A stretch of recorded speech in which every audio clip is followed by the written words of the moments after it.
filming that super dangerous rock climbing scene in Billions. Oh yeah, I I forgot. wasn't supposed to say anything. Dude, spoiler alert. Spoiler alert. It's how I got down to 3%. Mafee dies in rock climbing accident. I do the whole cliffhanger hang. And I had to get down to 4% body fat and just solo climb. I was free climbing. You were hanging off a ledge in the show. Might as well tell him now. And then that sexy girl guy comes over and steps on your fingers. And I go, ooh. That sexy ass boy girl comes over and gives you a finger crunch.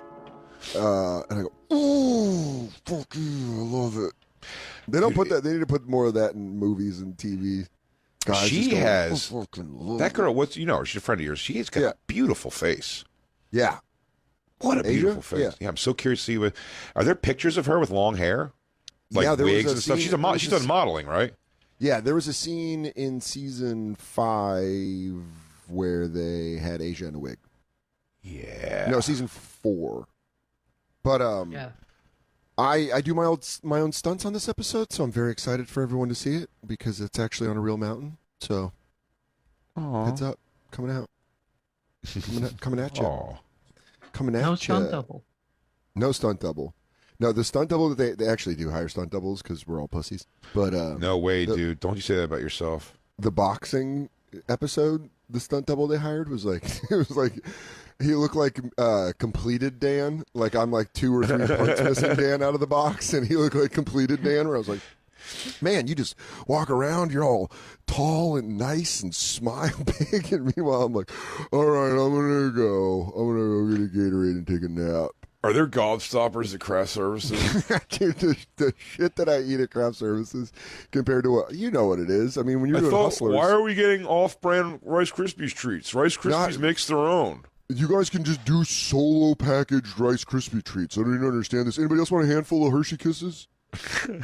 I'm running over Crafty. Anybody want a handful? Anybody a handful of Mike and Ike's? Hey guys, I got a cup full of Mike and Ike's and Hershey Kisses, if you, which is a move I pulled several times. Mike and Ike's, by the way, I bought some Mike and Ike's the other day. They have come out with some fruity flavors that are just bomb diggy. However, I saw you get the best of. I used to give Mike and Ike a lot of shit. I did, but I'll tell you the problem was I was confusing Mike and Ike for Good and Plenty. Good Plenty is blow. Good and Plenty is a fucking chalk-covered black licorice product. That's how I knew I didn't love my uncle. If you like it, I believe you're a person who also pays a woman to kick you in the nuts and fucking put cigarettes on your back. You're a sadist, Jacob, or a masochist. Which one is that? You're a masochist. You like just Good a man and with good taste. What is it, No, Christine? you're not. You grew up in the You and my BDSM uncle world. David liked it. Blech. He's a masochist. I mean, you either like licorice or you don't. I like it. No, you don't. I like black licorice. Yeah, really? And then what do you like to feed birds at 4 a.m.? What else do you like to do, Grandpa? That's crazy to say. You don't like it. I don't. You and Michelle Wolf are the only. Licorice. You and Michelle Wolf are the only people I know that like. No, Michelle Wolf likes black licorice. Loves it. Loves all licorice. I knew she was born of Satan's seed. I'm from the hills. My mother said that a lightning-stricken goat was my father. He goes, born of a woman and a jackal. From the swamps of Nesbala, I rise. The seas will run red with your blood. Azutana lasana. And then Jacob's behind her. Dance for me, my licorice queen. For you are the night, and Dude, I licorice am flavor is punishment. That's what you have to get through to get drunk on certain alcohol. Yeah, that was Jaeger. I had it. to. Do you sip Jaeger? Oh God! God damn it! Why dude. do healthy people like black licorice? Is it somehow better for you than the sweeter stuff? Of course it is. If it tastes that bad, it can't be bad for you. Dude, if they made a bad thing for you that tasted that bad, that's just cruelty. Yeah. Hey, do you know dog shit's 14,000 calories a log?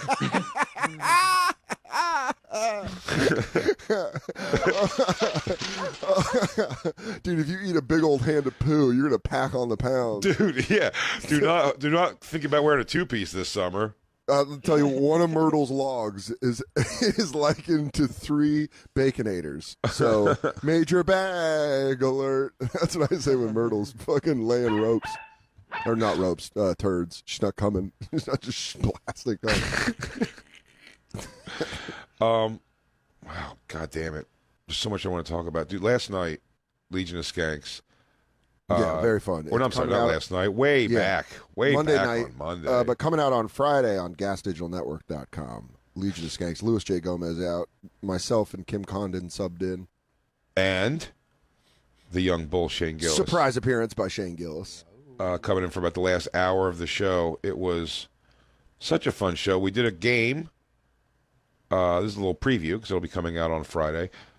But we did a game where we see if we could line up with the LGBTQ LMNOP community and see if we could know what their thoughts were, and see when we looked at the top 5 butch female porn stars, we all wanted to see if we could, if our lineup of what we think is the best to the worst lines up with the world and their popularity.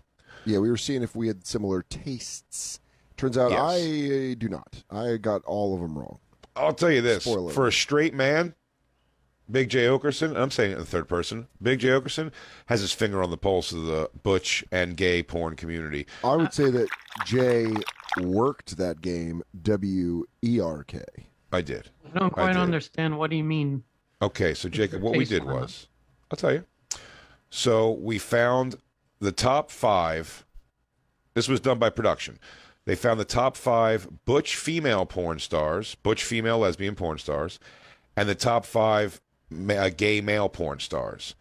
And they gave them to us. They showed them to us, a picture of them and their work in no particular order. And then we had to give a list of what we thought the best, number 1 through number 5 would be, and how much your list lined up with the actual facts afterwards. Is that a good explanation? There's gay porn stars and like butch female porn stars, and you have to pick which one of the scenes you liked best. No, we had to pick. No. Bobby, they showed us a producer- picture, and they showed us a part of the scene, and then with the butch lesbian porn stars, we had to decide who was the most searched porn star. So we had to do 1 through 5, who we think was the most searched, who was the second most searched, and so on and so I forth. gotcha. Then with the And we other have, list, we have to see if our list lined up with. and with the gay male porn stars, we did box office. So who Top was grossing. the biggest grossing male porn star? And then we'd see if our list lines up. If our with list theirs. lined up. I got Jay 3. got like 4 out of 5 on the first one, or 3 out of 5. 3 out of 3 5 out on of the first 5? one, and well, 2 let's out of not 5. ruin it. Go listen to the podcast.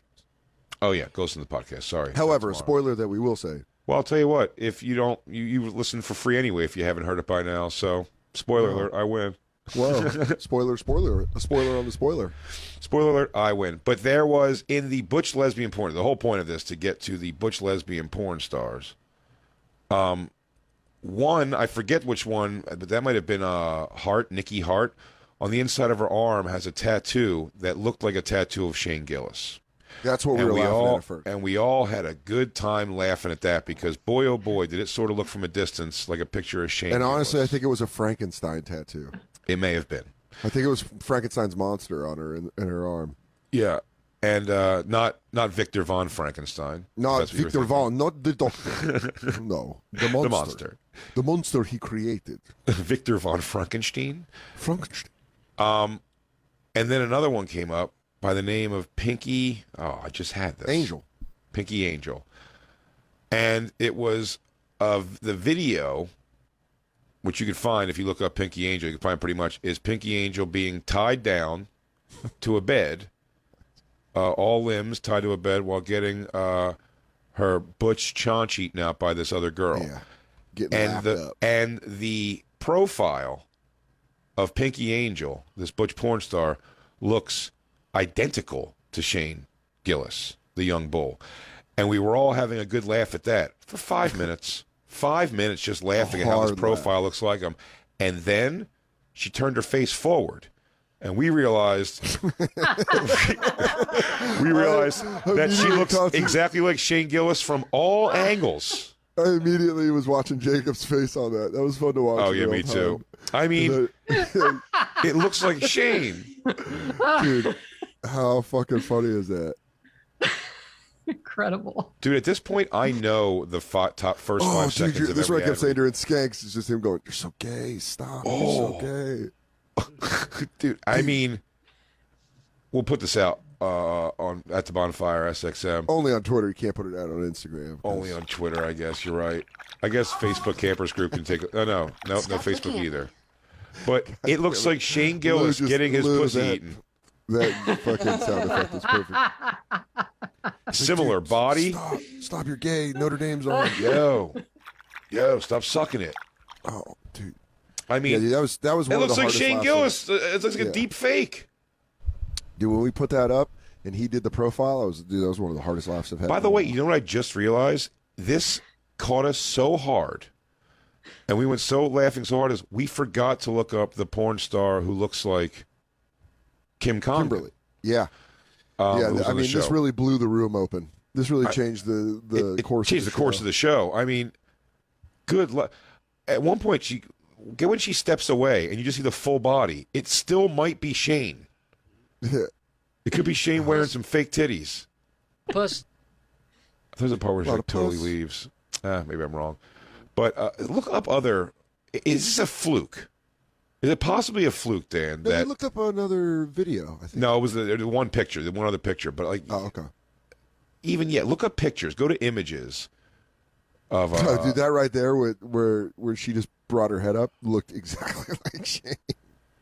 Oh yeah. Which he was like, oh, right here. Wait, There's also one that sort of lifts looks her like head off Dan. the pillow.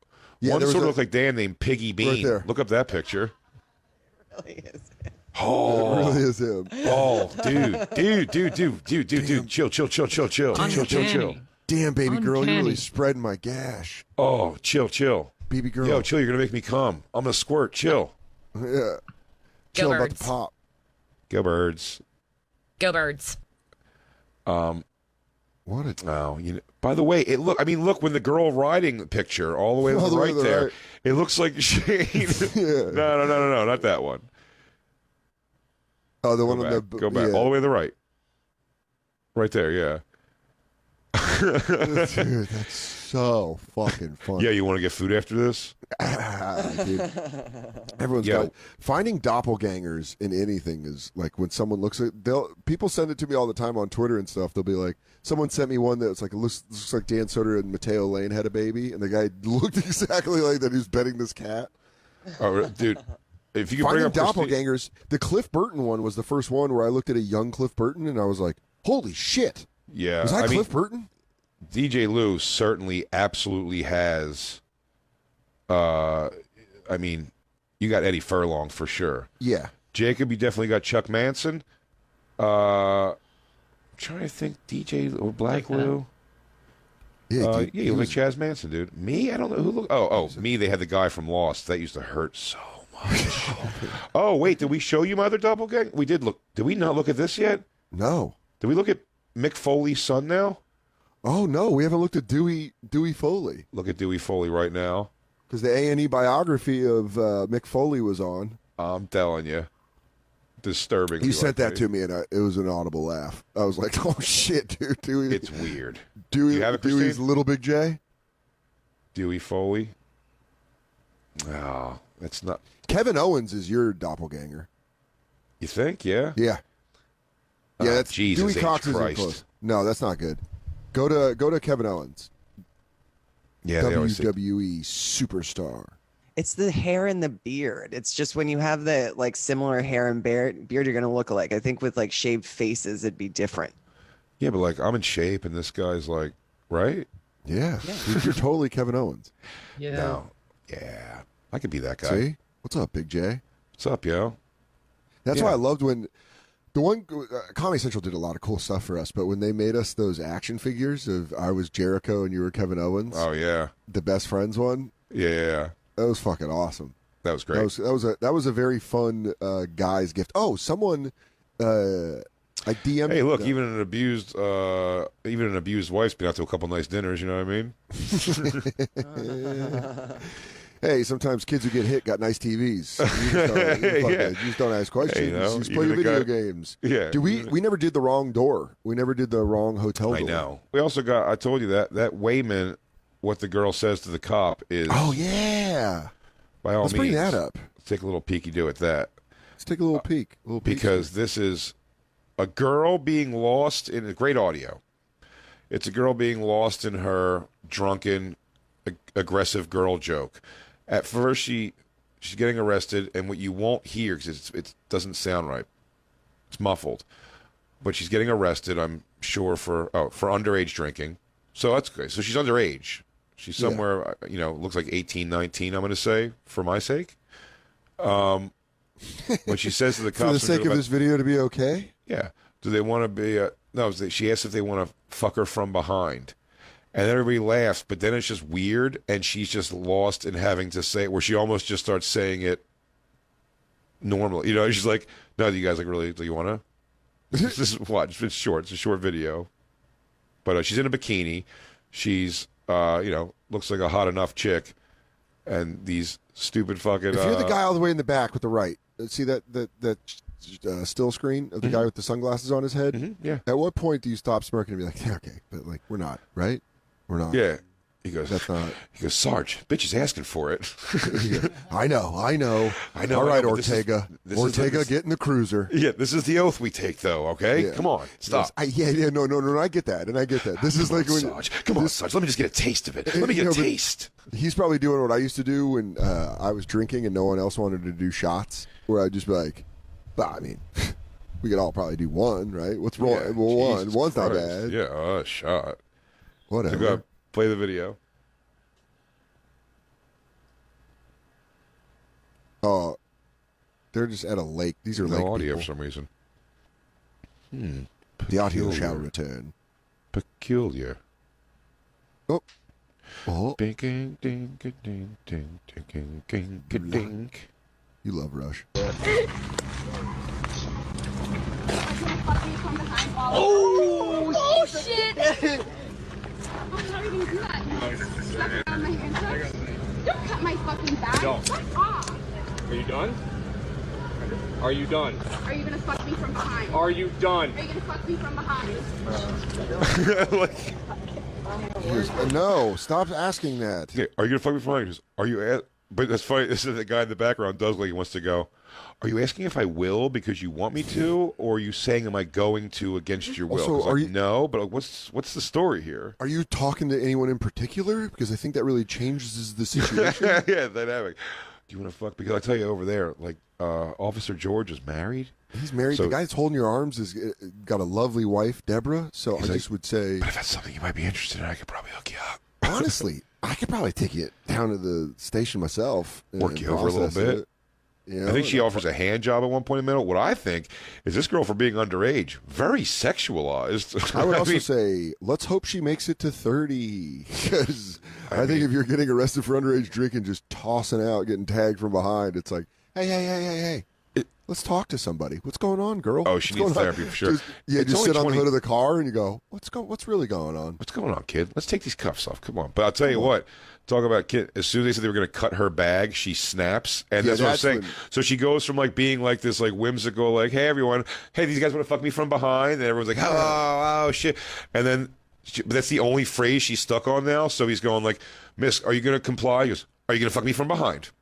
Like, Miss, can you please turn around? Are you going to fuck me from behind? She spazzes about the bag. About the bag getting cut. But I'm saying, then she just gets serious, but she never changes the word she's saying. Yeah. Do you know what I mean? So it's like, do you guys want to go to a carnival? Do you want to go to a carnival? Like, Dan, do you want to go to a carnival? Do you want to go to a carnival? Do you want to go to a carnival? But that time... it's Meisner technique. That guy confronted me in the... I mean, I've told the story a couple times. The guy that charged me at the Tesla charging station at the Starbucks, and he was like filming me or whatever. I kept doing that with being like, where does the sign say no parking? Where does the sign say no parking? And it was just that phrase over and over again. What is it? Where does the sign say no parking? I don't care. I don't care. You can't park here. Where does the sign say no parking? But you can't park here. But you want can't. to fuck me from behind? Go play it again from the beginning. That change in her tone, like to keep saying that sentence and have that tone be so there. He goes, "Are you going to fuck me from behind? Are you? It's like, I will comply if you are going to fuck me from behind. Are you going to fuck me from behind? I wanted to. Oh, Jacob, come on. Jacob, no. Yeah. Come on, dude. Be professional. Yeah. We get pretty naughty about it. Man, Lou, you're a fucking genius. The maestro. All right, play it again. Look how happy she is before that bag's going to get cut. Oh shit! I'm not even do that. Slap around my handcuffs. Don't cut my fucking back. Don't. Fuck off. Are you done? Are you done? Are you gonna fuck me from behind? Are you done? Are you gonna fuck me from behind? It really seems By the like way, look they're at saying from again. he goes, if you're done, I will fuck you from behind. Are you done? Then I can fuck you from. You are prohibiting me from fucking you from behind. I can't fuck you from behind. I can't fuck you from behind if you're not done. If you Are comply, you I can fuck you done? from behind. Miss, do you want to get fucked from behind? Then please just do what I say. I can't fuck you from behind until I read you your Miranda rights, and then I can fuck you from behind. In the comedy, it just shows it right to court, and he goes, I think we didn't get each other's tone, Your Honor. Yeah, Your Honor, I think there was mixed wavelengths. I think we were on different frequencies because I thought she was making a request. She thought I was. I think She we all thought just I- got. Look, can we all admit we all just got a little lost out there today? And can we just chalk this one up to when everyone Listen. walks away? she was out in the sun. I had a long shift. You know, I was closing out a 12-hour. Dude, that's got to be. behind. Now, I don't know how underage she was, but man, if you're a cop having like a there's definitely 16-year-old runaway fuck up kids that probably do that weird. I would always think the guy. You want to see my pussy? Do you want to see it? You're like, please stop, kid. Oh, I always think of like the stories of when women are like, yeah. And then I got out of the ticket because I showed the cop my tits, and everyone's like, what cop would do that? 100% of them. I'll tell you what. If I was a cop, my record would look weird because there'd only be morbidly obese, unattractive women with tickets and men, because everybody else could definitely suck me right out of writing that ticket. I go, Oakerson, you know what they call you around the precinct? They call you 7 and up. They call you 7 up because they know you're not going to arrest anybody with more than a 7. Goddamn right. You go, what Also, do I'll you be do honest if with you you. arrest it? You pull a beautiful crackhead out of a dumpster and then you twirl her and you go, He goes, all right, okay, well, get okay. out of here. Yeah. Also, I mean, if like the right guy, That's what I was going to say. like if a really cool guy goes, damn officer, you seem pretty cool. You want to hang out? And I'm like, yeah, Damn, I'll hang dude. with you. It's a guy like Roman is like, dude, you should Yeah, tear he's like, those dude, you should sleeves come out with off us here. too. We're all getting tons of pussy this Saturday. You want to hang out? I go, yeah. And you know what, dude? Just if you can slow it down a little bit for me, I'll just throw this stupid ticket out. You go, It's but dumb. you're looking at him and you go to your shoulder radio and you go, yeah, we don't need any more help. Everything's taken Yeah. care of here. And you wink Yeah. at him and you go, False alarm over here. and he goes, bro, I really appreciate that. You should definitely come get balls with us on Saturday. And then you just lean in and you go, how about a police escort there? You guys want to wink. carve through traffic like a hot knife through butter? Yeah. I don't know. Why don't we treat you like a foreign dignitary? And we'll give you a police escort right Yeah, to but the club. I couldn't see me. I couldn't see me folding or not folding for that almost 100% of the time. How little giving a ticket would mean to me Yeah. for just going like, if a girl's like, you know, now I'll tell you what, I'm not going to take no bullshit fucking. If she's like, hey, you want to do an old bad lieutenant and like I'll show you my butt and you can jerk off, like no, you're gonna have to. If I'm gonna be a dirty cop, you're gonna have to go through with the action. If I'm going down, it's not gonna be for jacking off while you show me your butt. It's gonna be for me. Yeah, it's gonna be for like they found my load in your car. Your Like, no former fucking partner, way. your former partner, Vanilla Dan, gets caught pulling one out to a cheek on the side of I-95. I go, Dan, what are you doing jacking off outside of a window, man? Get in the Dude, you're on car the and let side him of the suck you highway. off, dude. I You're know, a I terrible know. bad lieutenant. I go, I know, but I'm not on the business end of the highway. I'm on the other side of the car, looking through the passenger window. Dan Soder is bad lieutenant. I'm a bad lieutenant. Dan, you got caught doing the easiest thing. I go, it's so hard being corrupt. Why did you do it on a fucking two-way street? What's wrong with you? I don't know. I didn't know they were going to see my butt when I pulled down my slacks, my cop Who slacks. Who pulls their ass out to jerk off, Dan? Officer Soder. I like Come on. Lieutenant Soder. Bad Lieutenant Soder. What are you doing? I love the feel of the wind on my butt. I just whacked.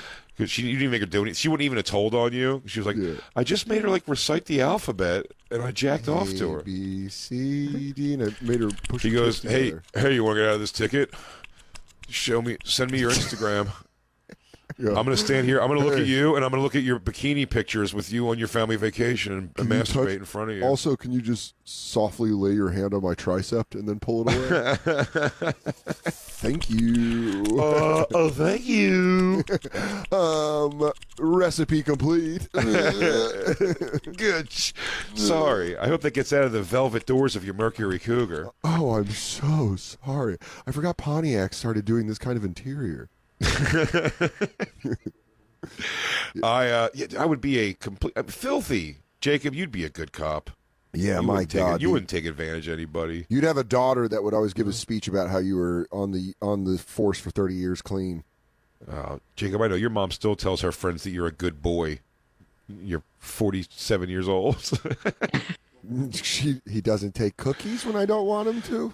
Jacob's a good boy. He's just quiet. Meanwhile, Witzke's fucking arms running for the Croatians.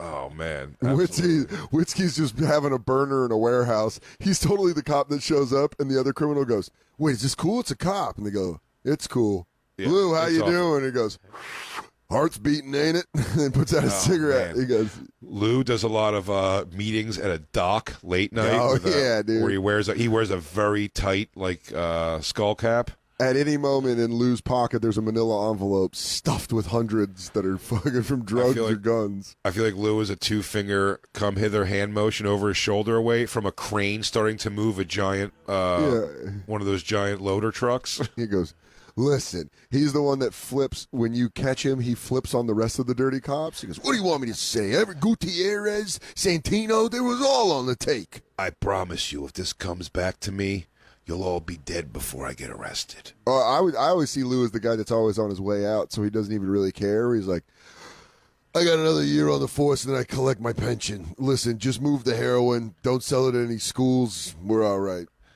The wife's busting my chops. The kids are out of the house. Listen, my kids got travel baseball league this summer, so I got to make sure we got nice hotels. Maybe throw in a glove, something extra. You know, criminals always throw in extra stuff. They go, I got a new Easton bat for your boy. Black Lou would be a terrible cop, though. Not a bad one, but a terrible one. No, Black Lou would be the kind of cop that he'd have like one or two young prostitutes that are like hot that he fucks once in a while, but he's also sort of trying to help them. He's trying to mentor him a little bit too. Absolutely. But there's 100% his gloves on the top of the refrigerator of one of those working girls.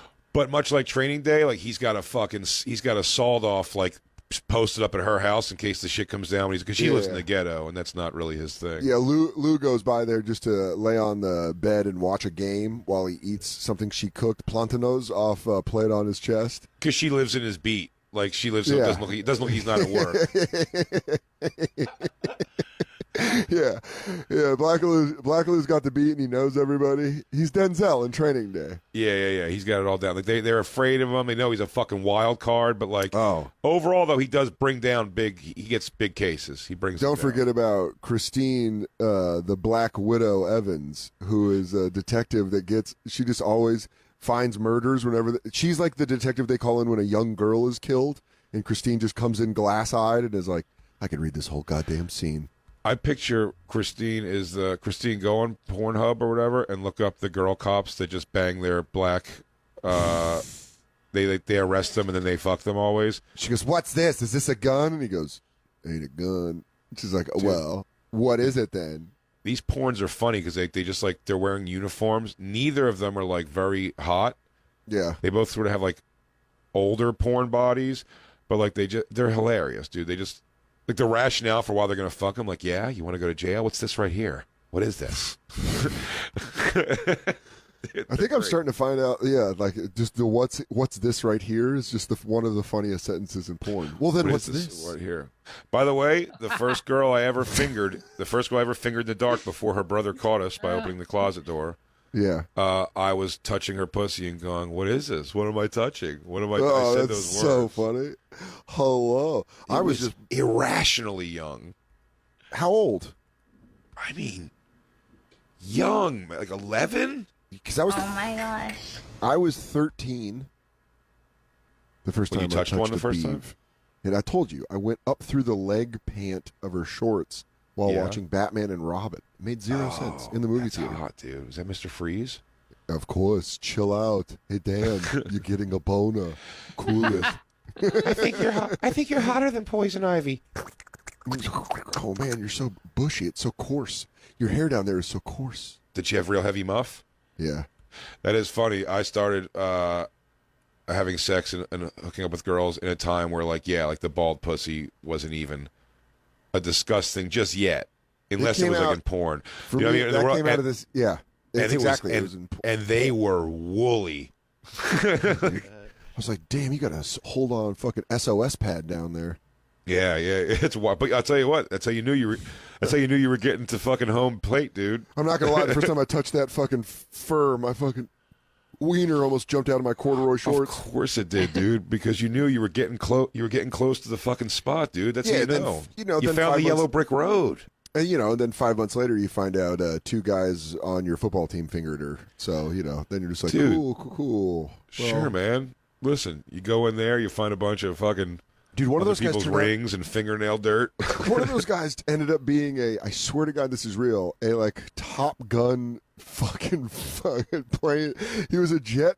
I can't think of the word. He was a pilot. He was a pilot in the Air Force, but he was like a decorated war veteran.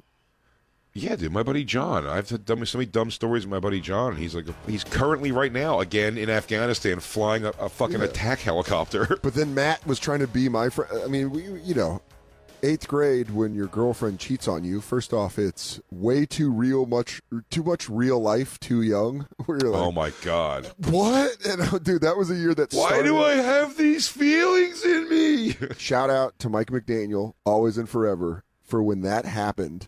He was my best friend, and she wouldn't pick up my calls because it was answering machine days, and I was like heartbroken. Yeah. And I was just like, just tell me what happened. Just what happened, like that. And then she had very religious parents, and she wasn't allowed to have a boyfriend, so I was like a secret boyfriend the whole time. So McDaniel just calls up her house and leaves a message where he's like, hi, I'm not going to say her name, but he's like, Mr. and Mrs. Boop. He's like, I just want to let you know that I'm your daughter's boyfriend. That's right. Boyfriend's friend. And I wanted to let you know that 2 different boys at separate times put their fingers in her vagina. And I was like, No. wow. I star 6-7'd it, but I was standing there while he did that, and I was like, No. to this day, one of the most loyal, badass things anyone's ever done. We got in super big trouble for that, by the way. You should have gotten in a lot of trouble for that. Yeah, we got You in should a have gotten in a lot whole of trouble lot for of that. trouble. But that was the You first should have time gotten into a heap. I mean, dude, Trish fucking Dude, wrung me telling out. someone's parents that their daughter got fingered is fucked up, dude. Yeah, That's dude. fucked up. But That's also, dude, I do not want He was an anyone eighth to grader. fucking. Oh my God, it was also a little kid voice saying it. dude, I You know, get he didn't so have a worried about deep something like voice, that. so I was tell you like- what, the girl. I just want you to know that your daughter. And you'd be like, oh, fuck. Dude, it was crazy. It was crazy. I came home and my mom was like, because we were at the park. I came home and my mom was like, what the fuck did you do? And I was like, It was McDaniel. He's the coordinator of everything. Immediately for the guy that stood up for me, I flipped on my mom. I was like, I don't know. But then my mom was like, that The was guy- the wrong thing to do, but he's a good Dude. friend. He goes, And I the was guy like- loves to coordinate offense. He likes Mom, to you don't understand. His play calling coordinate- ability is second to none. That's going to turn out to be something. He made the call. I backed the call because Mom, the he guy's called- got something. That particular move was called zebra right, jump 48, flex 3. That was his revenge. Ohio. Blue. That particular Check down. revenge was called double jet sky 48. That's fucking hilarious. Yeah. That's pretty cool, dude. That's pretty cool. He backed you up, but that was I an mean, the impulsive. wrong That was an move. impulsive, terrible move.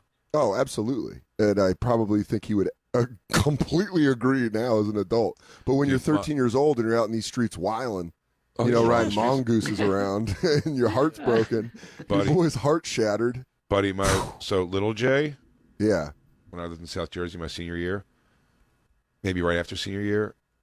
But little Jay was dating this girl. We all lived in the same, like, you've been to my mom's house before, so you know it's like 3 different like complexes by the same builder on this, like, it's development. Like, you pull off and you have a choice of 3 different places to go, but they're similar designed. Which that's like a lot of places. It's development, yeah, it's a development. So some of them are like apartments and condos, some of them are townhouses. So little Jay, me, we all lived in that little area there, and then he started dating this girl Lisa, who had a fucking, again, teenagers, body on her. Real body. That's a problem. Little Jay, well, not, he was just like, he wasn't a guy, like, she was definitely, like, out of his league's the wrong word. It's like, that sounds too mean to say, because he's not an unattractive guy, but it was just like, didn't seem like he would pull this chick. Yeah. And she was a little younger than us, though, I think, too, which always helps. But, so they were dating, I'm pretty sure she took his virginity, and he started, like, she took his, but he didn't take hers. I don't think he took hers, but maybe. It wasn't a mutual transaction. Maybe not. I don't know. I don't think he took hers. But this is so fucking funny. So at this around the same time also is when Glenn, my friend Glenn, comes into our Glenn. lives. And a little Jay met Glenn, they just worked together at a fucking drugstore. I ended up working at the drugstore too for a little bit for holiday help, yeah. It was so ridiculous. But did you ever red vest? They worked in the video section of the store. That's when I said they used to like steal shit and video games and stuff. We learned how to like shrink wrap shit and take it back. It was great. That's awesome. Yes, total crimes. But they became friends, and then he started bringing Glenn around to hang with us. And I became like instant friends with Glenn too. And Glenn, always a chubby guy, but just like worked it. He was the best way to describe it. He was chubby, cool, like Ghostface Killer. Do you know what I mean? Got it. Yeah. Ghostface Killer was like skinny. He would look weird. Do you know what I mean? Like he pulls off being like chubby in a cool way. And Glenn did that. He's always had like the hair was slick and his beard was always trimmed like tight, and he was just that guy. And his car, he always like, had a system in his car and strobe lights under it, all this dumb shit. So he probably had a cool face that he had to take off and then bring with him. Did he always bring his face with him? Oh, the Alpine for sure. In a case. In the case, but then face in a case. It was so Lisa ended up like, I don't know, like did something fucked up or broke up with little Jay or something. Whatever it was, little Jay was pretty broken up over it. Yeah. And Glenn, he had that big ass. Didn't little Jay have that big ass car, that Cadillac? No, he didn't have. He always had. With Jay, Jay would always go. Little Jay would always go to the fucking. He would go to the auctions, like the police auctions for cars. Yeah. Every couple years, and get a new like Trans Am with like T-tops and shit, dude. Fucking hilarious. It really is hilarious. For some reason, whenever I think of Little Jay, I always think of a car. Like he had a fucking weird car. But those police auctions are what's up. That's where I got my '88 Honda Accord hatchback. Oh yeah, I got one car from a police auction before. But it's '87. I don't know. But he so little Jay and Lisa break up, and Glenn does like dude, it's like a high school movie plan. He's like, dude, he goes, I'll go in, he goes, I'll fuck her and then I'll dump her. He goes like, I'll fuck her and dump her real quick, like I'll make her like me enough to fuck, and then like I'll drop her real quick. And then he does, and then he fucks her, and then they just date for several months. Oh man, and then by the way, when they broke up, he just had this built-in thing to be like, "See, dude," like when they just broke up naturally, he's like, "See what I did there?" And it's like, that's so funny, wanting credit for that.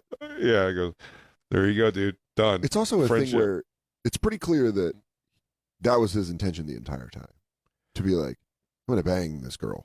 Maybe to get little Jay to be like, yes. Dude, I love Glenn so much. Dude. And again, we're adults now also, so it's way different. But Glenn, way young.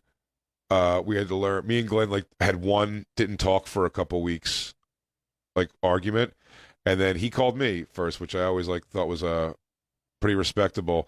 And when I talked to him, it was like just when you hear like, the voice of a friend like that, and he was like, hey, bro, you know, hey, mush. We always said mush, hey, mush.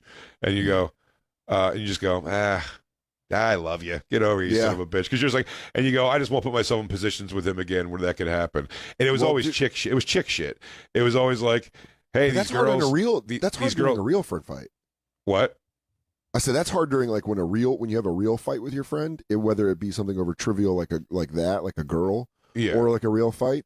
It's really hard when you just talk to a friend and they're like, "Hey, buddy," and you're like, "Hi." You just remember all. It's like yours, like our sleepovers, our friendship, everything we've talked about, and had such great times together. I mean, and that's what's difficult when you're an adult, and sometimes there's people you have to cut out of your life for your own fucking sake, and then you do that, and they can use that. And Mine was Jacob. I had to stop. Jacob, how do you feel about that? Your body, your incredible body, was making Jay feel terrible, so he had to cut you out. I didn't feel good about my body, and you made me feel bad about it. I get a lot of puss.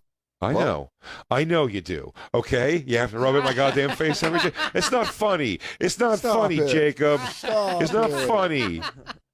Did you guys have a lot of crushes? Yes. What?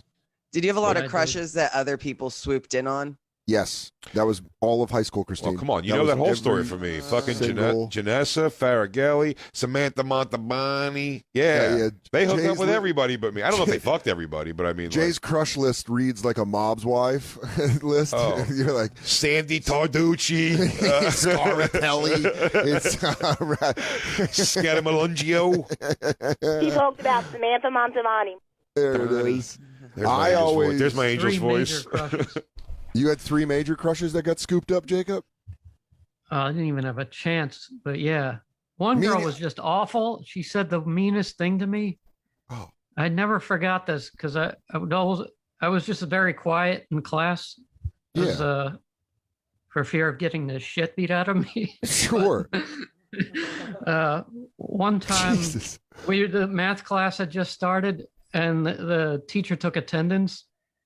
And, he called my name. I said, here. And she turned to me. Honey, I've never spoken to this girl. Yeah. But she was in the cool clique. And she turned to me and said, I didn't even know you were here. Oh. It was terrible. Well, looking back on it, reflecting, I was like, she was an awful person. With Jacob, what if I told you what if I told you police found her wrapped in a blue fucking awning on the side of the highway 15 years later? So you won that one. Yeah, I would say so. The other two, just, although like one of them, obviously, it was right out of John Hughes movie, was dating like the football, one of the guys on the football team. Stupid. It actually happens. Yeah. You know what sucks worse than that is when you know what sucks worse is when you're on the football team and you suck and you don't get any ass for it. You just get the head injuries. That was the life I got to live. Where I was the guy that got tossed around to make the other guy look cool, and I was like, oh fuck. But when you were the second crush, Jacob, did you ever take a shot at her, or was it you just had a crush on her in general? No, I just had a crush on her in general because every time I saw her, she was with like jack dudes who could, squash me. There wasn't even there was no shot. The other girl, Jen. Yeah. This is the third one. Oh my God. She was like a very cool chick, but into metal. So everyone was such a dildo in my school that she was kind of an outcast because she was in the metal crowd. Which is, come on. I thought she was cool as hell. Yeah, smoking cigarettes, probably got a leather jacket. Yes, and that jet black hair. Dark nips with fat balls on the end. Beautiful Irish girl with jet black hair. Then Jay, I would have to nice. say, those nipples are basically the same color as your skin, just a nice clear just pink. a soft, just a slight delineation between areola and tit. Oh, just like the bottom of a baby's foot. Yeah, soft. I mean, you're telling me all these stories, Dan, about you fingering a girl at 13, man. I touched it. I'm thinking to myself, right. Well, that's more than I did it. Yeah, I sort of touched it too. You'd I have think, told more me. than fingered. Yeah, 13. I didn't start till 15. Yeah, but you went all in quick. You played 52-card pickup. Christine went right to entree. It was fucking. It really was like. There was no She was soup, like, you know what? They're gonna have sex. Serve me up, boys. Plate of beef. Well, the third one. Did you ever, Jacob, with the metal chick? Did you ever tell her your feelings? Her I was building up to, but I never got the chance because then she moved. Oh. She had some issues and they took her out of school. But that one. I think I was gonna do it, and she literally like disappeared. Yeah, you could have got it. She was all damaged and fucked up. Dude, you could have. Yeah, she was girl interrupted. Oh, you could. Because the others, I realized it would have been terrible hanging out with them, but she was cool. Yeah. Very cool person. The metal girl was the one you wanted. You should find her. Yeah, track her down, dude. I've looked. Yeah, tried. Just to see. I mean, like, don't you always want to know where people from high school ended up? Like, yeah, the one that I thought that I enjoyed hanging out with. That's the one that I ended up having to apologize for not saying I didn't fuck her. Oh man, yeah. Oh yeah, you had to say. Wait, what was it? You had to publicly say you didn't fuck her, right? Yeah. It's an assembly. An assembly. They called an assembly. It's one of the most traumatic things I've ever heard a little boy going through. Oh my God. As far as high school goes. I don't think I understood the ramifications of that, Jay. Come on. No? I don't think I understood, but like every time I hear that story, I remember that story, but I don't think I remember. Suit. My mom took me to buy a fucking husky suit, double-breasted. I don't know if we ever got down to these fucking nitty-gritty details. It was awful. I didn't know you had to go buy a fucking suit. Well, he says it so funny and casually that you're like, holy shit, that's actually a really sad story. It was the day when you knew the assembly. I guess little bonfire context here. Yeah. If we could set up some bonfire context. In high school, a girl that you had kind of a crush on and had been flirting around with. Well, crush is like a wrong word for it. Like, I didn't really overthink, that we just started, for whatever reason. She lived on my grandmother's. She lived legitimately halfway of the 2-block walk from my grandmother's to my mom's. Okay. She lived on my grandmother's block at the very bottom. You make a left, and you were on my block. So she was right there. We just somehow started organically just hanging out. Sure. And then hanging out a bunch. And then you start when you hang out with a girl, especially she was not really like in that circle. I guess she sort of was, but she wasn't in the circle of like the it girls. You know what I mean? And you got a JV, you got to level down. Yeah, but she was very, very cute and was also getting body at that age too. And that was one of those ones you thought you kind of come under the radar. Sure. And go, sure. I don't know. You're like, I don't know if the world's caught on to this girl just yet.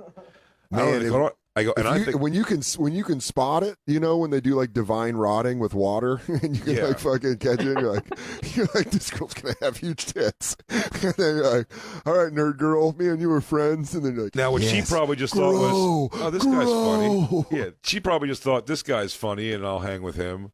Yeah, you were nice, a charming, sweet boy who's also very funny. So I hung in there with that. Yeah, it was a lot of like listening to music and stuff at her house and just doing whatever. And then, were you falling in love with her? No, but I was liking her for sure, far more than she was liking me. Would you just sit at home on your belly on bed and like kick your feet behind you and just think about kissing her? I think I said this before, but she let me at one point. Like me and my buddy Mark, Asian Mark, Super Asian Mark, snuck down to our house in the middle of the night, and we laid on her bed for like an hour, and just my hand like up her shirt on her boobs, and I think she was, I don't know, she was like kind of like facing him, but I was behind. I don't know. It was very weird. You guys were very, very weird. Yeah, you guys were into a throuple. You guys were a throuple already. But no, me and him weren't doing anything. I don't know. It was very just weird. Whatever that was very weird. But then I'd also cut school with her a lot. And like, I don't even remember if we made out. We may have made out, but like, it was definitely more just like, we were both sort of in on the flirt. I did feel like that, at least. You know what I mean? Like, we were both acknowledging this, like, sort of like quiet, like, are we supposed to do something? Or are we not? And I'm just not the guy to make a move. It's just, my personality is just not like that. Were you excited to see her?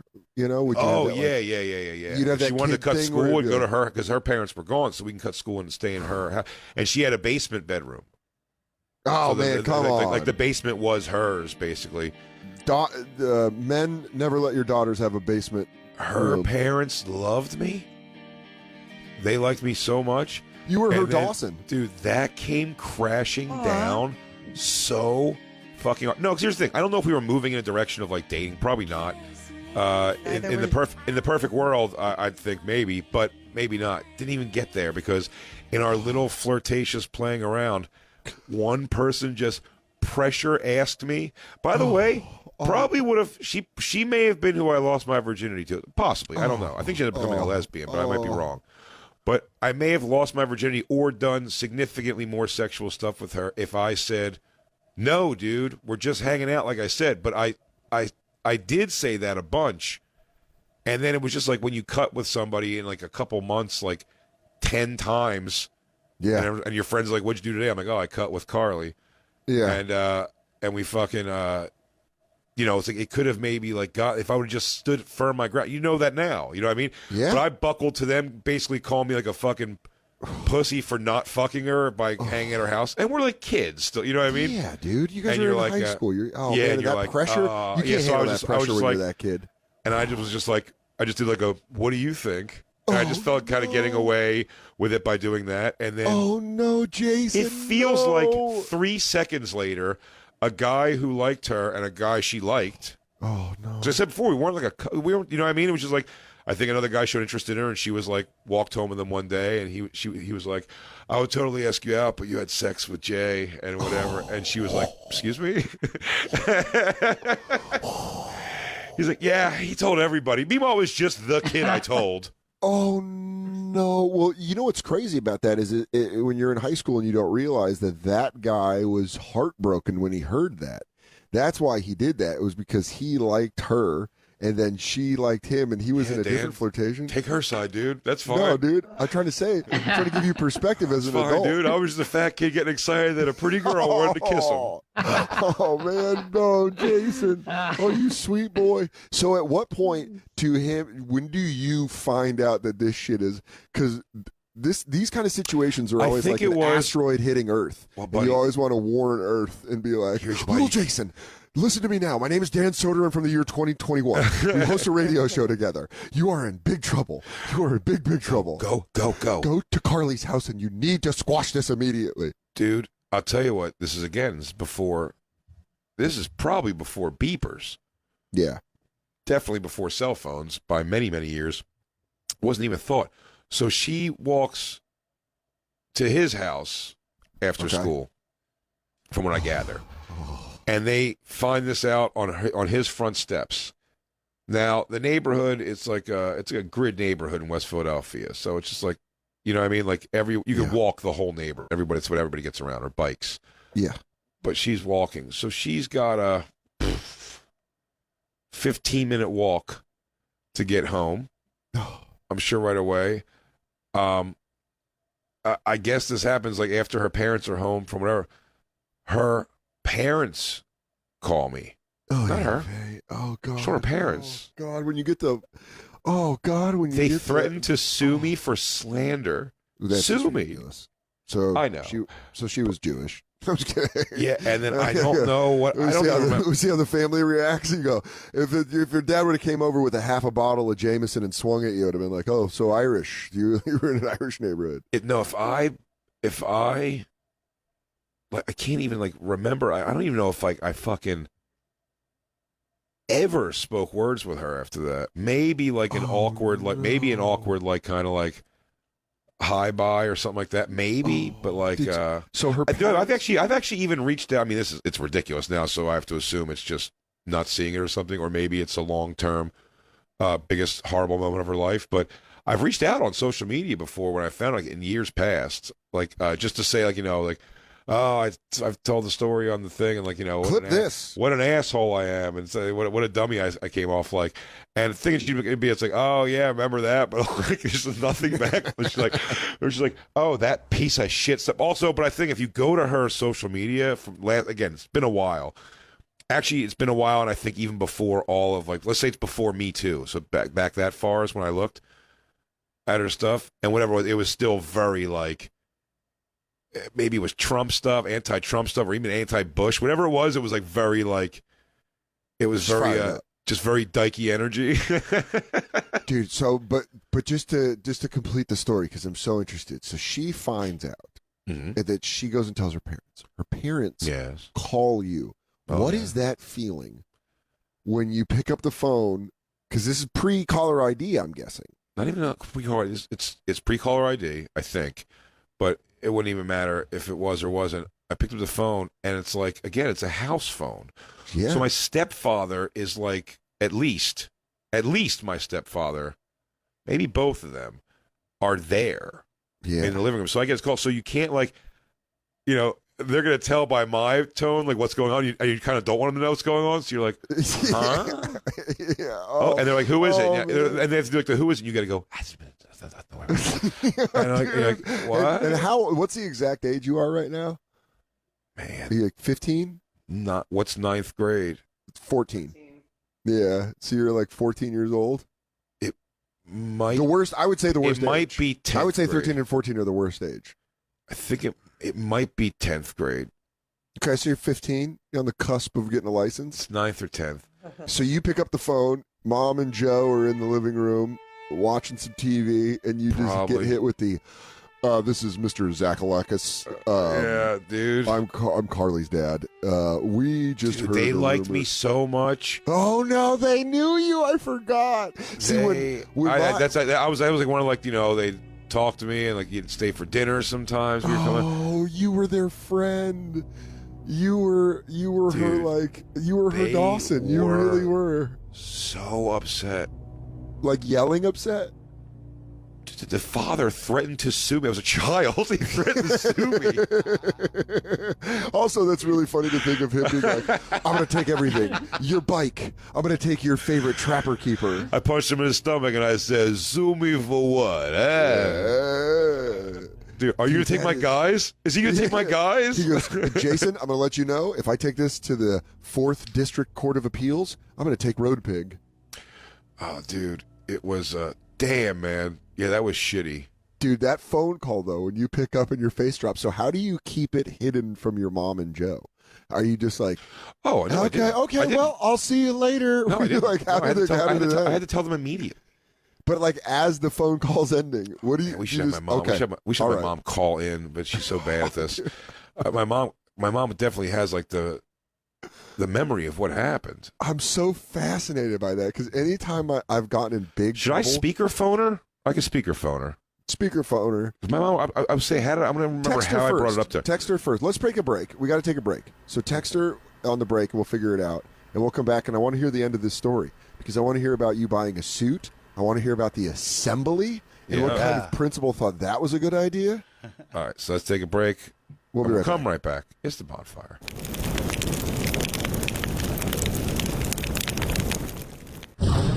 And now, back to the Bonfire with Big J. Oakerson and Dan Soder. It's your freshman year and you're gonna be here for the next 4 years in this town. Hey, welcome back to the Bonfire. Oh, I almost said it. I almost did it, Dan. Welcome you almost did it? I almost did it, dude. Welcome back to the Bonfire. Faction Talk, Sirius XM 103. Yeah. Big J. Oakerson, Dan Soder. Hello. We're hanging out with our crew. My mom's going to be calling in here in a second. The thing, I don't know what Christine's doing. She's futzing around. I like that word. Christine? I love futz. Yeah, she's futzing. Christine's doing weird futzing. We're talking my hellish high school story. It came and went. It wasn't like the talk of school forever somehow. But in your head, it was. Oh, I thought, listen, it was humiliating, but like I made it sort of funny. That's all I remember. It was short because they made the assembly about like a whole thing about like lying and saying it was fucking crazy. Yeah, because here's the thing about middle school and high school is the stuff that you think is massive and life-changing is very, very not. And then the stuff is like the stuff that I went through that was truly like changed my life, like with my dad dying and my sister dying, was all stuff at home. It was all stuff at home that I didn't think was a big deal. I didn't think it was a big deal at all. I was like, oh, yeah, whatever. You know, you just fucking, your dad dies. But at school, someone saw me in a stupid shirt, and that was like a bigger deal. Yeah. Because I have to go deal with this all day long. I mean, Christine, did you feel that way? Because you had your mom at home with MS, and then you're more worried that a boy found your burn book in middle school than you're watching your parent deteriorate. It was great when she went into the hospital. She went into the hospital in February and passed away in April. Yeah. And I remember very specifically, like my first party was the week she went into the hospital, and it was like my first kiss was in there and my first boy stuff. So instead of thinking about my mom dying, I was like just obsessed with this guy. Yeah. And when I think back to like this poor guy, like what I was putting on him, you're like, oh shit, like you just got all my attention, so I could not be like just. Yeah, but sad he got and pussy. He was fine. Yeah, he was like, he goes, I mean, it's sure. You put it on him all right. We only had, he took my virginity at the end of July, but it was months of just like, like kind of cute dating, you know? Yeah. Like we held hands a lot. But the things where that's what's weird about high school is like the tiniest, stupidest shit can feel like it's just going to fucking shatter your life. And in reality, the real life shattering things are happening at your house and you don't realize it. Did Tear Bear call in? I sent her the number. I don't see anything. More Bonfire context. We're in the middle of a story where Jay had a high school friend that was a girl, that they were close. Sometimes they touched. It was heading kind of romantic, maybe. One of the foulest things I ever did to somebody, though, was I definitely snagged a pair of her dirty panties. Really? Your mom just heard you say that. She's That's on fine. the phone. Hey, Mom. Remember me, the Yes, panty she raider? is. Hi, Terry. How are you? No, I kept them in my bed. She didn't have to How wash are my you? bed. How's everybody? Everyone is doing so great. Great. We were telling the story. I didn't prep you for this at all, but we were telling the story of without giving her last name, when I got in trouble for telling someone, basically not denying that I had sex with Carly. Remember that? Right. That's such an answer. That's such an answer of a parent. I do remember. That's such an answer of a parent that didn't want to go through something that you put her through, where she's like, I was having a nice life, then my son. So, Terry, where we're at in the story is you and Joe might have been in the living room when Yeah, that's what I'm trying to figure out. When I Jay got a gets phone the call from her parents that says, like, hey, you fucked up. And so Jay's already established that him and Carly's parents are close, and he's like her friend. Close, but they were just very nice. I would like go to dinner at their house and stuff. Right. Yeah, I was like friendly with her. I became friendly with her, and we were like, semi-flirty sometimes. But it was great. And then some guy was like, come on, dude, you're cutting school with her all the time, and you're not having sex with her. And I was like, I mean, what do you think I'm doing then? Oh, I was like, man. I just do everything I get. And then, but when I got the call, were you and Joe home?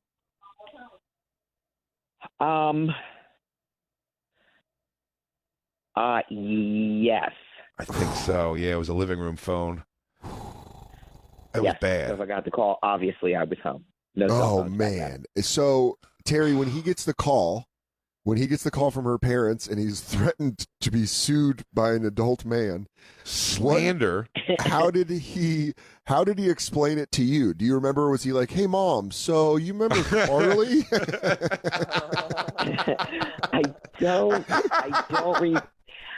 I don't remember exactly how, but I do know I made him apologize publicly. Yeah. You didn't make me. The fucking school made me. Well, you didn't want to do it, but I said They you told were me. doing it. Yeah, we went to talk to the principal. My mom came with me. So it's already humiliating.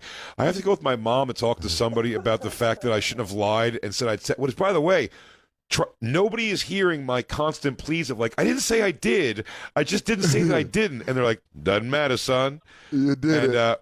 We went to the principal's office, and I said some version of like, obviously not this concise or funny, but they were like, you have to publicly apologize here at a school thing, or you're expelled. And I said, I looked at my mom. I couldn't have thought Mom, I thought me and you were on the same page. We're here, we're like, well, we're not gonna run our name into the goddamn ground like animals. Well, good luck, sir. I'll tell you what happened. Sullying this name. If my mom was still at Oakerson, she wouldn't have made me apologize. She had already flipped the script to Marcelino, so she was like, I don't give a fuck what happens to your dad's shitty name. My mom let me get Me Too'd.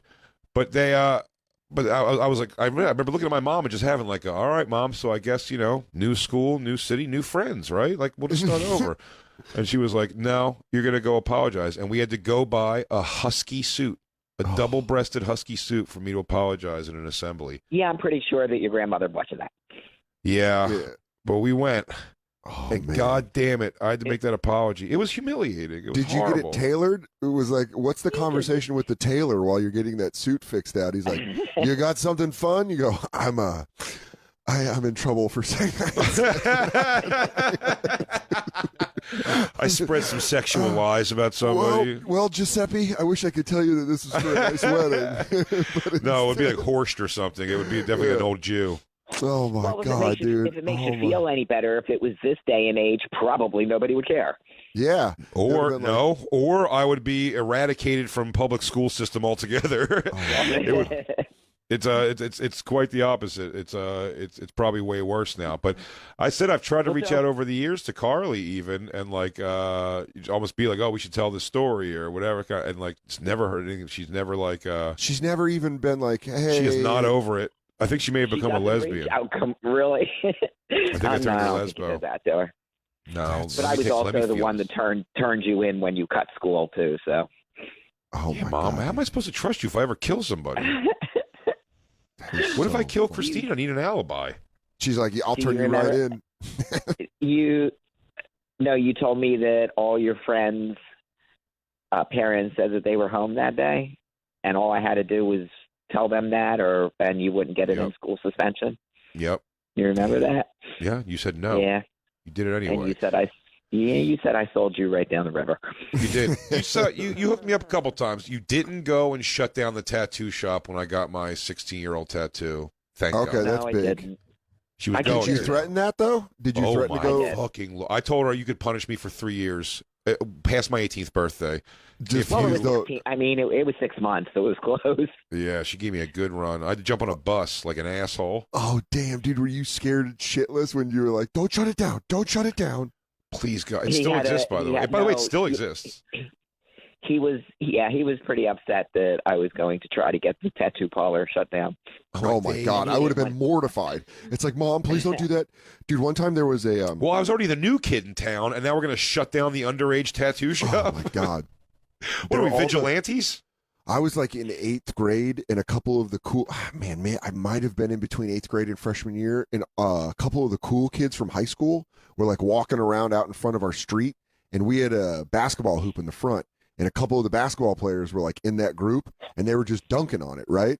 And my mom's boyfriend was hammered, and he was like, "Want to dunk on my fuck?" And my mom was like, "Don't fight him, Joe. Don't fight him." And I remember being like, "Please stay inside. Please stay inside. You are gonna fucking ruin my social life." And I just hid. I hid inside up in my room, like my mom.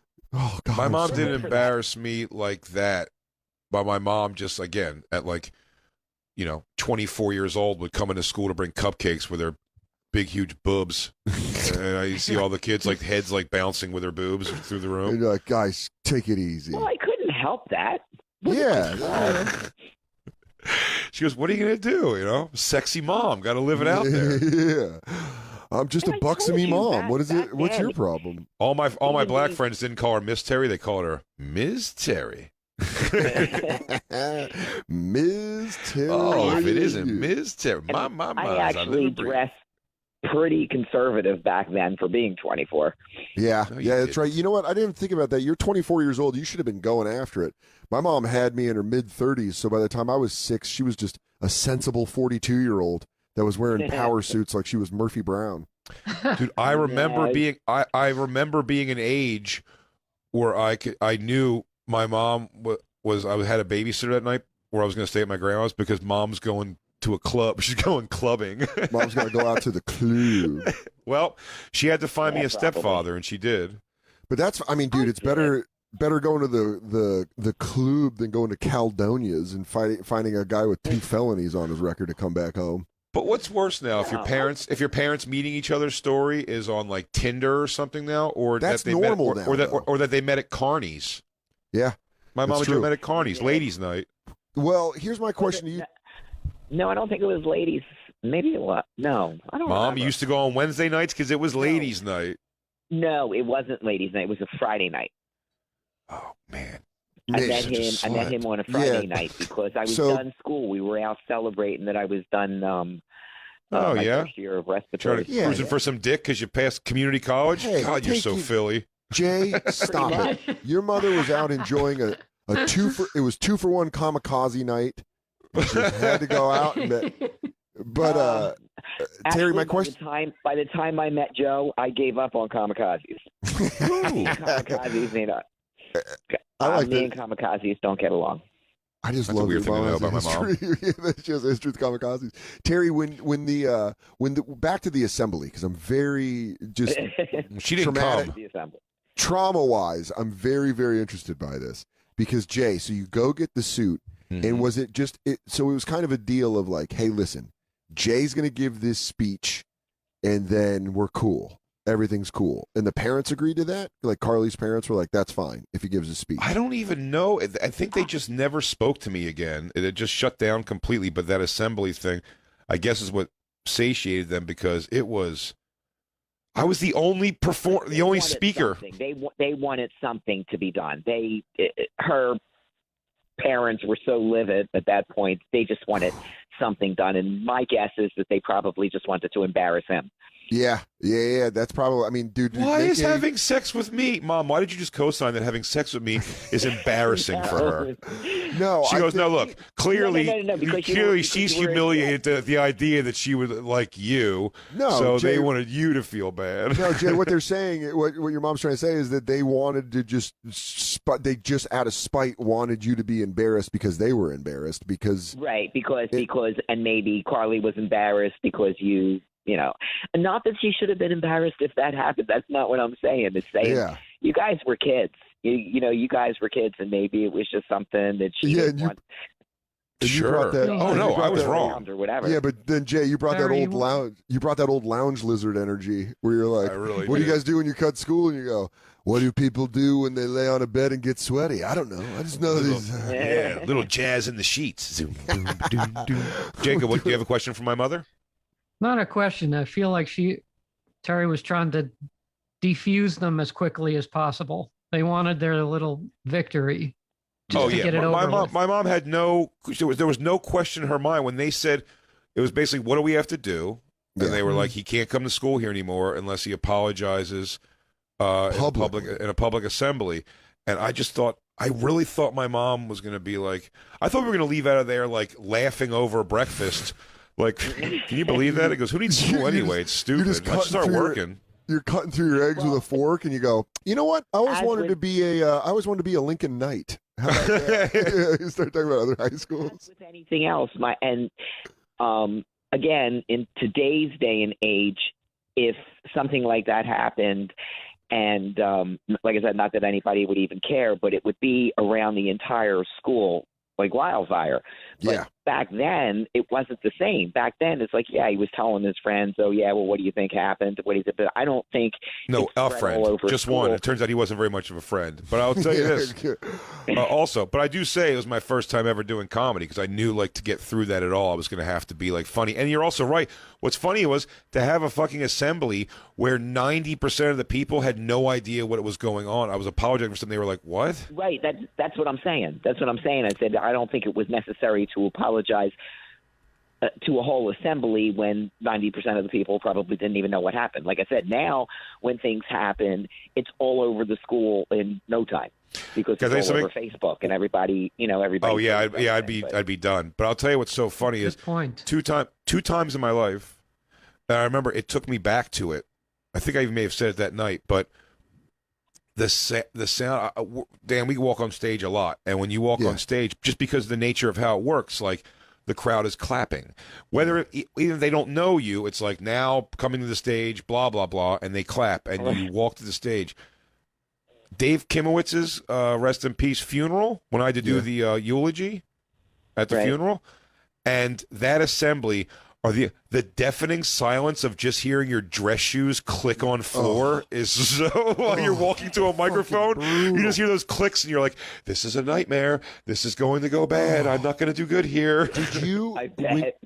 How big was the assembly? Was it the entire school? Was it all 4 grades? Assembly, 4 grades, buddy. This is a kindergarten through 12th grade Oh school. my God! You had to apologize to kindergartners. At the time. Wait a minute. Was it? Yeah, it was already a K through 12. Oh my God! My entire schooling was You there had until 11th third grade. graders hearing your apology. No, it wasn't that. It was probably like, No, but it they was the K through 12. It was a K through 12, but it was high school. It was a high school. Some of the grades were in other buildings, so it was like the high school. Okay, all right, yeah. So I mean, but it was the entire high school, and I was crazy. At most 10th grade, probably 9th grade. Oh, right. And how did you? Do you remember how you? There's those clicks. There's those foot clicks. When you went up there and you were like, so a lot of you guys probably heard that I'm pretty badass and I'm busting out backs, but no, I said what I said. As you could probably, as any of you probably would have guessed when I said it, I had lied about having an. I don't know if I said sexual. I don't know what I said. Whatever it was. All I remember I had in my head was that I was going to self-deprecate. That's what I knew I was going to do. That I was going to be like, as you probably guessed when I had said it, if you heard, you're just I was funny lying about doing whatever. Yeah, and it kind of like got like enough of a chuckle that I was like, I mean, it had to be like it was like a 4-sentence apology. You know what I mean? Like, oh, I thought you had to get like a 15-minute set. No. It's like I'm sorry for anybody I heard. I'm sorry for lying. I'm sorry, whatever. And then it was kind of the end of it. And then they showed like a video or had some other speaker come up and talk about like slanderous lying and saying things about other people and stuff. It was awful. Oh man, how much would you have preferred if they just put up those videos of dead kids from drunk driving accidents? Can I tell you what though? Can I tell you what sticks with me more? Can I tell you what sticks with me more than that for some reason? When I went to my barber with my stepfather to get a haircut before a before a performance, before a band performance. Sure. School band though. Yeah, it was the holiday show. Well, I just did percussion. I was taking drum lessons, so I would do percussion in the band. Do you know what I mean? It's like percussion stuff. We had Drumline Oakerson. No, but it wasn't that. As I'm saying, they had really good drummers, so I was taking drum lessons. Okay. But in the school band, I played like the jingle bells for it was percussion shit, just the wood block. Auxiliary. Perfect. That's what it's called. All right, fucking dork. Whoa! This makes so much sense. Why you and Christina are together? Flag girl and an auxiliary guy. Look at I wasn't an auxiliary guy. I played the drums. They were just better drummers. No, you're an auxiliary guy. Shut up. It's like the awesome triangle. You got you and your flag girl. Yeah, all right. Yeah, I guess I was auxiliary. Everything you said, I dinged. You called it a dinger. You're like, I'm just a dinger.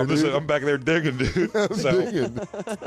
But Bill the Butcher, more like it. This guy, it was like right at the time where I was like, all right, time to step up and stop doing just a haircut as a child. Like, time to get the hairstyle that's going on, which is, of course, the shaved sides, flop over top. Bad idea to do that with a barber. Nope, very bad idea. Thank you, Mom. A little late on that one. But could have used you that day, a little earlier. My stepfather laughing so hard, I want the line underneath. Around the sides, and before I can say another word, he just goes, so like a line here, and he just took a whack of my hair way high. So what I'm gonna get now is like no flop over, just like a tuft on the top of my fat head. I look like a retarded guy. I look like a mental patient. When you left, a fat kid with no facial hair. Picture me now. So just bleep fucking piggy boy face. And a little tuft of hair on top of my head. I look like an ass. So, yeah. God, those big risks. Oh, big my risk God. Haircuts. I should have been wearing one of those propeller hats and on a giant fucking moped. Yeah, you look like you started every sentence with G-Boss. Yeah. G-Boss. Mimsy. Dude, wait, so cute. Wait, let me finish. So cute. I was an adorable kid. But let me say what was fun. So I do, I get that haircut, and here's what I'm most upset about. He massacres my hair. But the day before I got to do the concert where I was planning on drawing so much funny attention to myself to catch the eye of a one Janessa Faragelli. But I'll tell you what, I just fucking looked like a goddamn maniac. It looked like I cut my own hair in an aggressive, psychotic state. You go, sorry, I came a little unglued. It came like, so bad. He was so upset. And Joe could not stop laughing. Joe couldn't stop laughing. Dude, I love Joe. Two I love that laughs. Joe's Joe like, literally, he had to walk out of the barber. Now, I heard this secondhand because I was not there. He started. He was crying and but Joe snotting. took I was him. watching it happen. He was. He fell to was pieces. crying. He was sitting outside of the barber. Joe rules. Just he was Listen. laughing. God, He could it's not such stop a Joe's good doing it. Joe. in Joe's defense, Joe was possibly still in his 20s, if not his early 30s so at the time. funny, though. And his Early 30s. His early 30s, and his little chub stepson is in there getting exactly what you would describe as, if that haircut had a name, it should be called the Fat Child. That's what the picture. That's what that haircut should be called. Wait, did you have a baby Huey? Is that Yes. what it was? Yeah, basically parted down the middle, just like piano player hair, but only at the top. It didn't flop over. It was just the top. I look like Waldo from the Hot for Teacher video. Dude, that's so funny. Baby Huey always had Yeah, a bib on, but you cannot even tell that story to Joe now without him laughing. He falls to does. pieces. that's so funny. He does. I'm telling you, he does. He can't say the sentences without like cackling. He saw. You know what it was? It wasn't even how bad the cut was right away. It was the first line he took.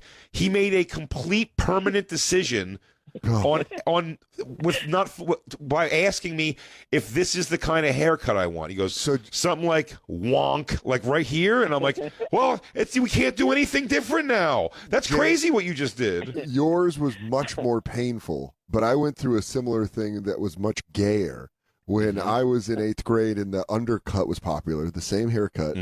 I used to go to this same Scottish guy named Michael since I was 5 years old. You got to learn. You can't go to barbers when you're looking for a hairstyle. Dude, it was right up the street for us, though, and I was like, anyways, Michael, what I kind of want is I want my hair to come down, and then, like, under my hair, you know, it'll be, like, shorter or whatever. My mom was like, you're not getting a mohawk. And I was like, I don't want a mohawk. I want it to be, like, kind of shaved under. And Michael was like, absolutely, I'll be able to do it for you. It'll look, and he just feathered my hair.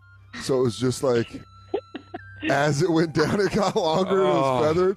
And then I got on the bus, and immediately the kids in the back are like, yo, Farrah Fawcett, why is your hair all feathered? Yeah, you like, had a John Boy Walton. Dude, totally. And I was like, son of a bitch. It fucking sucked. And then I took my mom, and I was like, can I shave it? And she's like, absolutely not. You got absolutely not. You got a Ben Seaver haircut from Growing Dude, Pains. yes, that's exact. But I think Ben Seaver's was better. But I'll tell you, here's the thing. Here's the thing with barbers, because I don't want to slander barbers right now. The barber game has changed.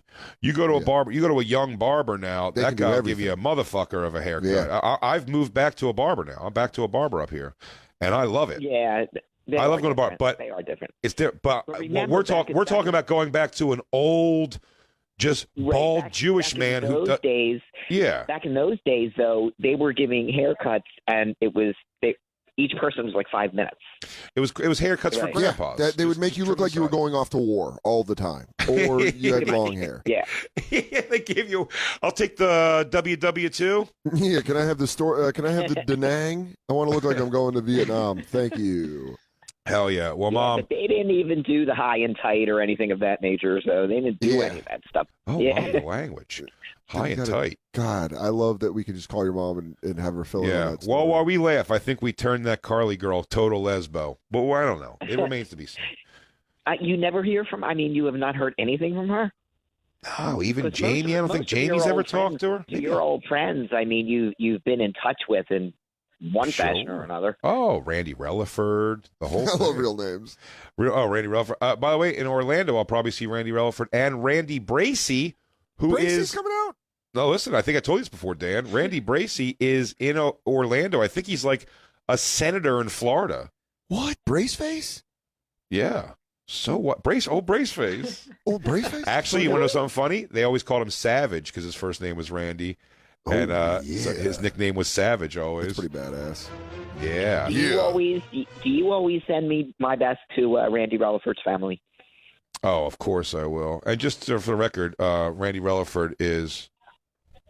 How about the storm clouds?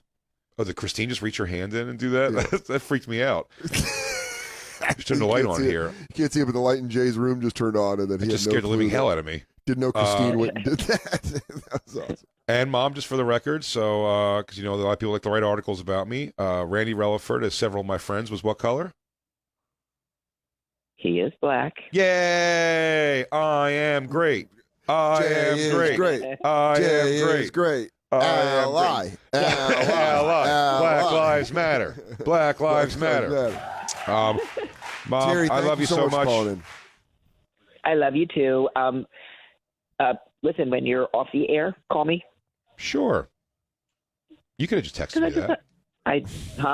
Shit just got real. No, I will. She goes, no, absolutely. I'll call you tonight for sure. Me and Christine will give you a call from the car.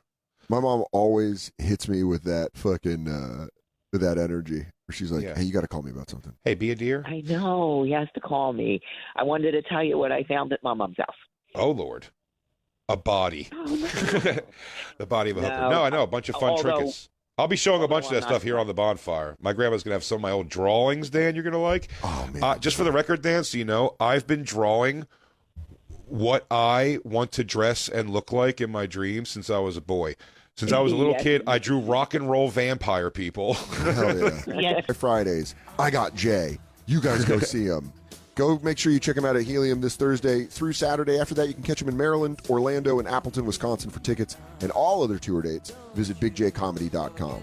Yeah, Dan Soder's going to be at the Connecticut Comedy Festival June 18th and Soul Joel's in Royersford, PA, June 19th. What a little road tripper you are. Yeah, After that, you can catch him in Red Bank, New Jersey, the Bell House in NYC, Dallas, and Sacramento. For tickets and all tour dates, go to dansoder.com. Yeah. Forget about No. Sincerely yours, the Bonfire Crew. Jacob, does it make you feel a little bit closer to me to hear those embarrassment stories from childhood?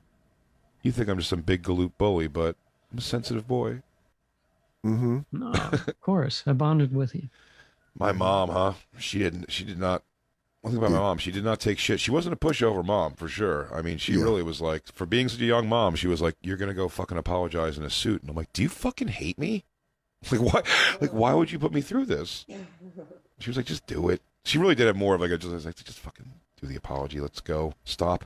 Like, please don't make me uproot our fucking lives so you can find another school. I'm too Jewish. I can't go to St. Callistus. That was the other choice. And I wasn't smart enough to go to Central or Masterman, which sound like the smart schools, don't they? Yeah, you're like, listen, all right, I'm either going to go be Catholic or Jewish. You choose, Mom. You're the one that birthed me. Yeah. Why'd you make me so Jewish? Now I can't go to St. Callistus that had the best carnival every year. But St. Callistus Carnival is also the one, though, where the girl asked me if I was a boy or a girl in front of my stepbrothers. That carnival brings back some bad ones, too. But I got a sick Judas Priest Coke mirror. That's pretty badass. That is badass. Wish I still had it. Yeah, that is. I mean, I don't do Coke, but now that I know it's a Coke mirror, I think it'll be a cool thing to have a Judas Priest Coke mirror. Yeah, that would. I mean, it'd just be fun to have a off your pussy. Off your pussy. I wonder if I want to see that guy when I go to the game in Detroit, the Niners Detroit game. Oh yeah, do you? Well, no, because he's on the staff. Do you know, Dan? It's dialing back a little bit without giving too much information. I'm doing something, performing. Well, I was brought. Oh to me yeah. We talked about it on the phone. Yeah, that I'm performing. I know, but I was saying I'm performing for. It was brought to me that I'm performing for the Philadelphia Eagles. Yes. And I was like, hell yes, I'm going to reschedule one date of a gig to make sure I can do this, and I'm excited for it. Came in, money's good. It's all, and it wasn't even about that as much as I was like, I'm gonna. In my mind, I'm just going, oh, this is a thing that happens, like Dan maybe can perform in front of his team. Like, he had an offer for that at one point. Maybe I'm getting the offer for that. This is going to be great. And then when it came through the actual offer, it was like the whatever charity benefit. So now here's the good and bad of that. That means it's a show. Because if I was just performing for the team, I feel like that would intimidate the shit out of me. Yes. Do you know what I mean? Like that would make me nervous. Just performing for the team. Yeah, I could assume. It sucks. So like it seems to me like it would be like weirder in that regard. It's probably better for them to see me with an actual audience. Yes. That they are in. Yes. Being part of the audience is going to be big, but you need to fill it out. But then if the other way though, they all know you. Where I don't know if all the team's going to be there. But it doesn't matter. You just want a couple of them. Yeah, but it can't be a couple. I don't want some fucking backup guard. Yeah, you know what I mean? I want to meet like some of the guys. Yeah, I want to find it. Yeah, well, Devonta Smith might be too woke for me. He's young. He's a young brother. He's a young brother in athletics. But Jay, you're so funny. You don't know who's going to gravitate to you in a way where you're like, oh, I didn't know, like, Jalen Hurts could be like, yo, you're funny as fuck, and then start reposting your videos. You're very true. But also my concern is this, Dan. It's that I go there, and one, they don't like me. Two, when it gets confirmed for me when I walk into that room of Philadelphia Eagles, when it gets confirmed that not one of them goes, oh, shit, I know this dude, he's hilarious. But you can't do that. They're going to be like, oh, are you here to, what are you doing? You bringing the catering? And it's like, no, I'm the comedian. He goes, yeah, but you're going to have to deal with that, because then you're going to have to win them. You're going to win them over. That's the difference. It's like, I hope I don't you can't expect them to know you at the thing that they're going to learn who you are. You can't expect them to go into that and then be like, oh, I know this. You can't be bummed out when they don't know you. That's what I'm saying. Because you're going to go do your thing. And then, do I do my All Lives Matter opening? Probably not. Okay. Oh, listen, Dan, this is what I need you for. I need you for stuff like this. Help me. Your friend's asking for help right now. Well, I don't think you need much help, because I think you're that good. So I simplified most of my jokes for you CTE heads. Is that going to fly? You go, wow, it's pretty crazy to think half this room's going to blow their chests out so that science can look at their brains. Anyways. Yeah. Oh, wow. It's nice to see all the brains donated to science before they leave their shell. What's up with hoagies? Huh? What's up with that? You guys like Wawa? You guys fat fucks like Wawa? Jay went in and actively sabotaged himself with the Philadelphia Eagles. So fucking weird. Has to be a New York Giants. Do they let black players into Wawa? Dude, what are you doing up there? Stop it. I'm in an earpiece. He's blowing it. Jay, what are you doing? You're going real question. Real talk right now. This is a real question. Oh, wait, those other ones were jokes. Those other ones were the real jokes. song where we can dance to our fucking seats? This is our time. This is real talk right now. Do I bring back the Michael Vick joke that got me kicked off NBC? It's my only Eagles involved joke. I would say you feel it out, and if you got him, hit him at the end with it. Christine, your furrowed brow says you have thoughts. I was nodding yes. I think they'd like that joke. Here's the thing. I thought they were going to like it when I did Mayhem Fest in Philadelphia. And when I hit that punchline about me sending dogs to Michael Vick to do whatever he wants with, a man stood up in his chair and went, no, no, no. And it made me not want to leave on the tour. I was like, I think this is a bad idea. That's not good. Dude, that's so fucking funny. I was like, I would go, in my mind too, I was like, I'm probably only going to do that joke in Philly, but it's going to rip in Philly. You know what I mean? And then, boy, oh boy, it did not rip in Philly. Yeah, the opposite of ripped. It was torn. Yeah, I don't know. So weird, but yeah, they didn't like it. What are you going to do? What you going to do? What the fuck can you even do at this point? You want to fuck me from behind? Yes. Yeah. Do you want to fuck me from behind? Anybody? That was exactly what that girl did when I was at comics and they were holding her. It was the same thing. And I wonder, how. What do you mean?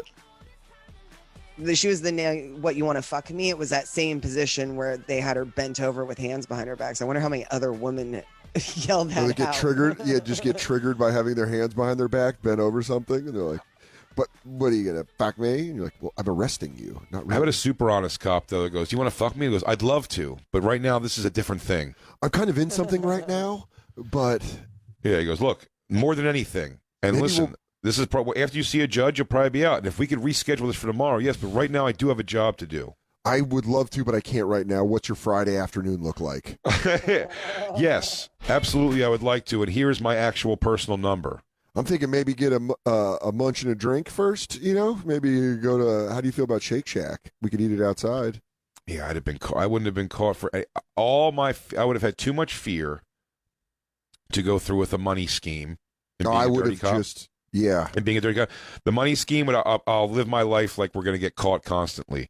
But I would have absolutely fallen right into, again, maybe I would have become perverted by the idea and been the guy who says, if you suck my dick, I'd like to think I wouldn't be that guy. But I'm saying if a woman made it seem even suggestively like she would do something to not get a ticket, how would I not? How would I not?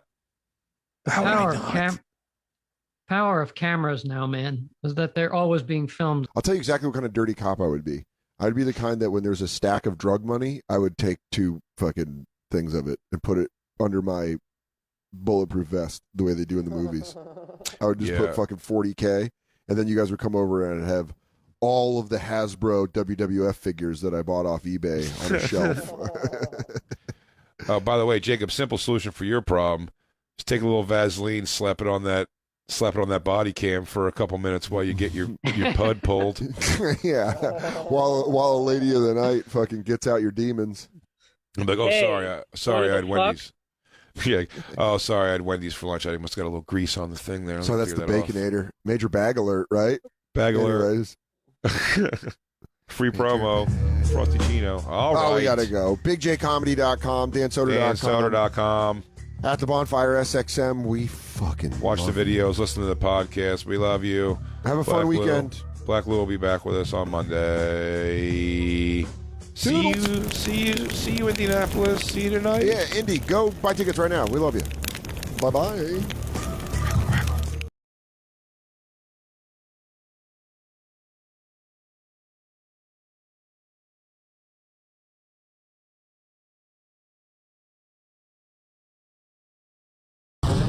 And now, The Bonfire with Big J. Oakerson and Dan Soder.